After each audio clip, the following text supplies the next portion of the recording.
முன்பெல்லாம் மகனுக்கோ மகளுக்கோ திருமணம் பண்ணி வச்சா பேரனோ பேத்தியோ எனக்கு பெத்து கொடுப்பா அப்படின்னு பேரண்ட்ஸ் கேட்பாங்க. அப்படிப்பட்ட காலகட்டங்கள் எல்லாம் மாறி போச்சு. சீக்கிரமே அப்பாவாகணும், சீக்கிரமே அம்மாவாயிடணும்னு தம்பதியர்கள் ஆசைப்பட்ட காலமும் போயே போச்சு. இப்ப தேவைப்பட்டா பிள்ளை பெத்துக்கலாம்னு நினைக்கிற சமுதாயமா மாறிடுச்சு. தள்ளி போடுறதுக்கு சில காரணம் சொல்றாங்க. அப்படி தள்ளி போடுறதுனால 3 விதமான பிரச்சனைகளை நீங்க மாட்டிப்பீங்கன்னு மருத்துவர்களும் ஆய்வாளர்களும் பட்டியலிடுறாங்க. 1 இல்ல 2 இல்ல 3 விதமான பிரச்சனைகளை சொல்றாங்க. அத முதல்ல காது கொடுத்து கேளுங்க. முதலாவது, இந்த கணினி காலத்துல உங்க சக்தி முழுக்க கம்ப்யூட்டர் உறிஞ்சிக்குதாம். சாப்ட்வேர் இன்ஜினியர் பல பேர் கழுத்து வலி முதுகு வலின்னு கஷ்டப்படுறாங்களாம். உடல் உழைப்பு ரொம்பவே குறைஞ்சிட்டதுனால அவங்க உடம்பு பலகீனமாகி கிடக்குதாம். பெண்களுக்கு வேறு விதமான பாதிப்புகள் ஏற்படுதாம். சுவர் இருந்தாதானே சித்திரம் எழுத முடியும்.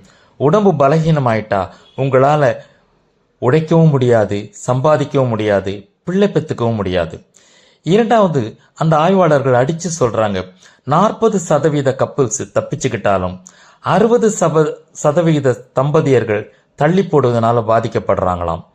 அதுக்கப்புறம் அலோபதி, நாட்டு மருந்து, அது இதுன்னு அலைஞ்சு குழந்தைக்காக தவம் இருக்காங்களாம்.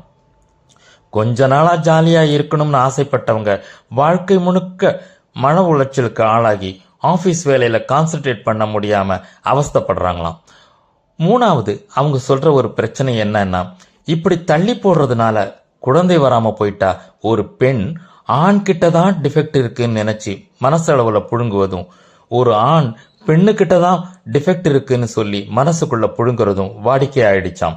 இதெல்லாம் சமுதாய ரீதியா குடும்ப ரீதியா பெரிய பாதிப்பை ஏற்படுத்துதுன்னு சொல்றாங்க.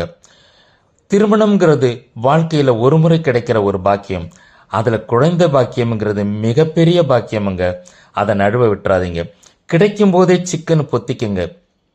இனிமே கல்யாணத்துக்கு முன்னாடி ஆணும் பெண்ணும் சேட்டிங் பண்றப்போ அல்லது பேசி பழகிறப்போ குழந்தை பெத்துக்கிறத 3 வருஷம் தள்ளி போட்டுக்கலாமா அப்படின்னு ஒருபோதும் கேட்காதீங்க. 3 வருஷம் என்ன, 1 வருஷம் கூட தள்ளி போடலாமான்னு கேட்காதீங்க.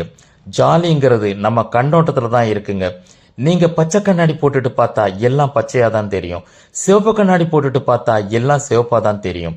உங்க கண்ணோட்டத்தை மாத்துங்க. குழந்தை பெத்துக்கிறதுல தான் ஒரு சுகம் இருக்குன்னு நினைங்க. அந்த குழந்தைய வளர்க்கறதுல தான் ஆனந்தமே அடங்கி இருக்குன்னு மைண்ட் செட்டை மாத்துங்க. இல்லாட்டி அரடா பருவத்தை கோட்டை விட்டுட்டமேன்னு தலையில கை வச்சு உட்கார வேண்டி வரும். எதுக்கு சொல்றேன்னு யோசிச்சு பாருங்க. பருவத்தை பயிர் செய்யணும் சும்மாவா சொன்னாங்க? வாழ்க்கைங்கிறது 1000 காலத்து பயிர். அத பிள்ளை குட்டிங்களோட நல்லா வாழணும். அந்த வாழ்க்கை அகராதியில பாத்திர, மருந்து, டெஸ்ட் டியூப் பேபி, வாடகை தாய் இந்த வார்த்தையெல்லாம் வரவே கூடாது. உடனே பெத்துக்குவோம், சந்தோஷமா வாழுவோம். சரியா?